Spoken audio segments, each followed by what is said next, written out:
when it comes to foreign policy, when it comes to the region, I think the more consequential death of this incident does not lie within the president, it actually lies with the foreign minister himself.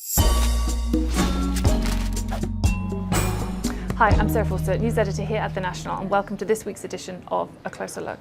Now, this week, the world watched on as news broke that a helicopter carrying the Iranian president crashed, leaving no survivors. There were 7 other individuals on board, including the country's foreign minister. Now, we will be taking a look at the global reaction to this incident and what this means for Iran's future political landscape. However, first, we're going to speak to The National's Bob Tollest, who will tell us a little bit more about what happened on that fatal crash. Bob, thank you for joining me. No worries. Hi. So I understand, obviously, details are probably a little scant, maybe few and far between, but what do we know? So at the moment, there's a lot of speculation on what actually happened on Sunday. The obvious conclusion a lot of people are drawing at the moment is that they were flying through mountains into fog.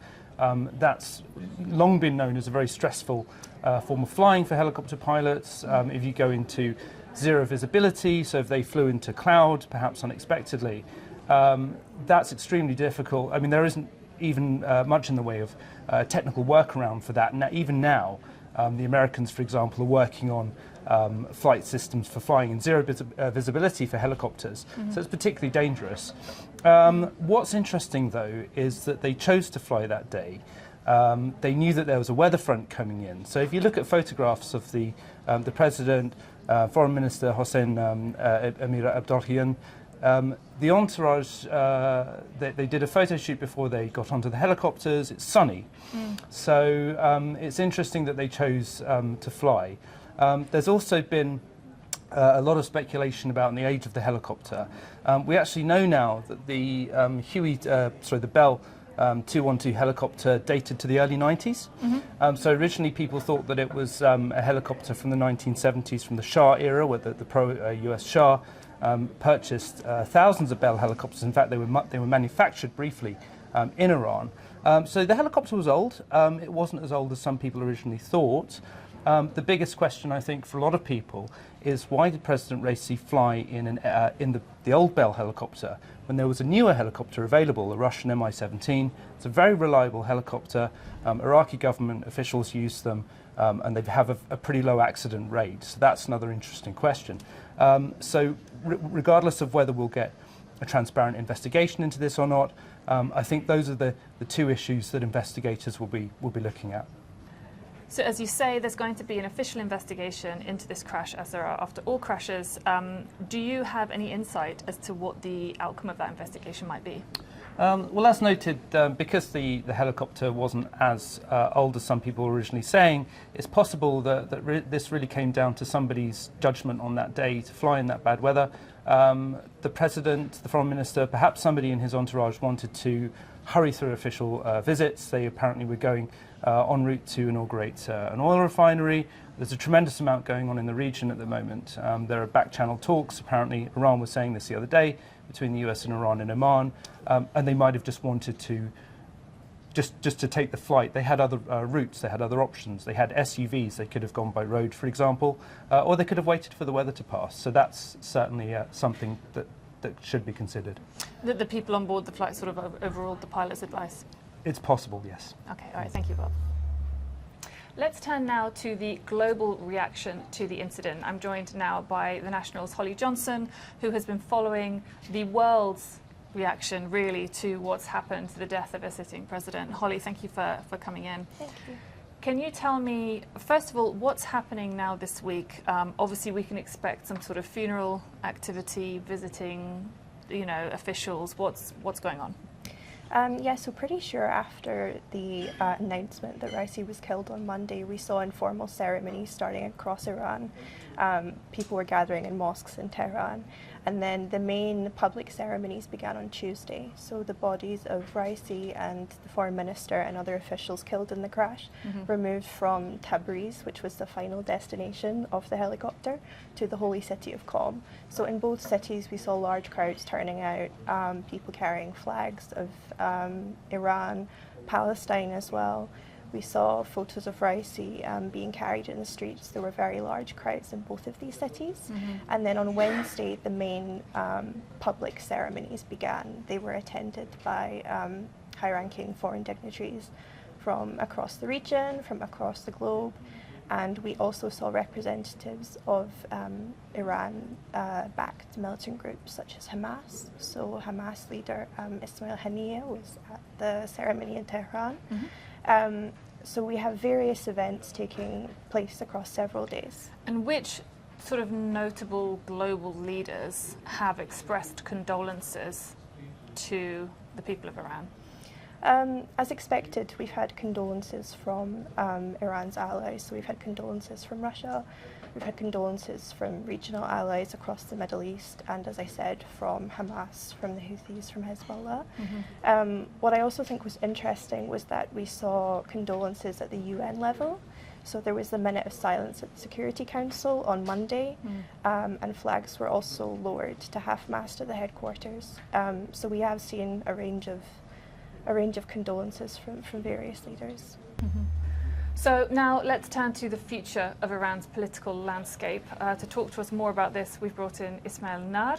Ismail, thank you for joining me. It's not every day that a president is suddenly killed. It leaves quite a void to be filled. Normally the vice president would step up. What's happening in Iran's case? So in Iran's case, the constitution lays it out very clearly that elections must be held within 50 days if a president is removed from office or has fallen ill, or in this case, tragically killed.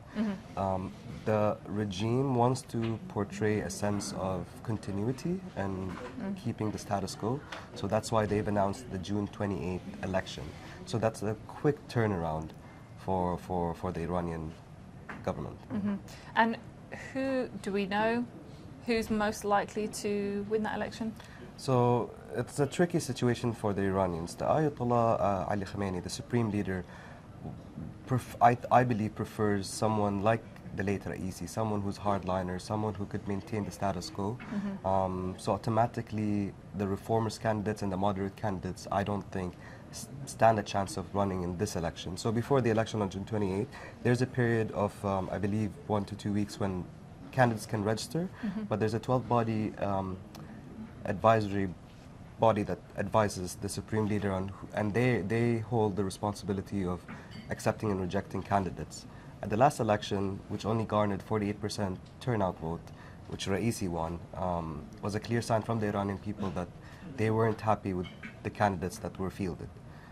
With this election, the turnaround is going to be very tight, so my prediction is that the government wants to maintain the status quo. So someone like Mohammad Bagher Ghalibaf or Ali Laranjani, both of them considered very hardline candidates, are likely to stand a chance at winning.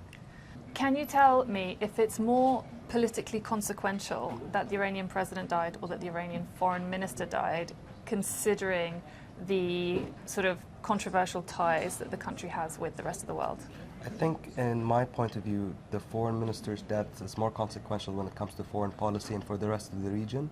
While Raisi was the face of the country, both domestically and internationally, someone like Amirabdollahian, his death, I think, given the ongoing war between Israel and Gaza, the Iranian nuclear deal, and the possible resumption of those efforts towards those negotiations, the foreign minister himself was the main character, the main person pushing the Iranian agenda.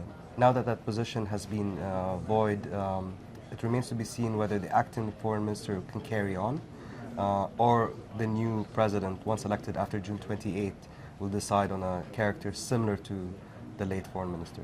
So just one last question for you. From the perspective of the rest of the world, is anything going to change with Iran, or is it just replacing like for like? I don't think anything will change. When it comes to matters of national security and foreign policy, those two portfolios are usually dictated by the supreme leader himself and the head of the IRGC.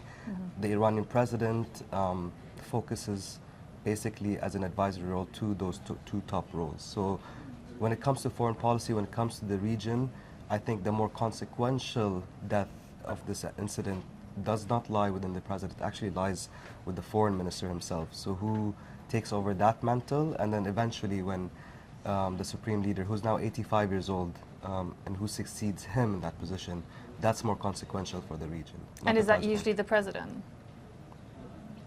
No, not usually. So right now, that's what people are deciding on. Raisi was tipped to be the favored candidate, given his clerical upbringing, his close connection with the supreme leader. Now that he's out of the picture, one wonders who might succeed him. Mujtaba Khamenei is his son, the supreme leader's son. His name has been touted and floated among media reports, but Iranians have always said that they don't prefer a hereditary supreme leader passing on from father to son. But if that happens, there's a lot of prediction that it might cause unrest within Iran. So that remains to be seen, to be honest. Okay, thank you, Samar. Well, that's it for this week's episode of A Closer Look, brought to you from right here inside the National's newsroom. Thank you so much for joining us. Don't forget, if you'd like to watch any of our previous episodes, you will find them all on our YouTube channel.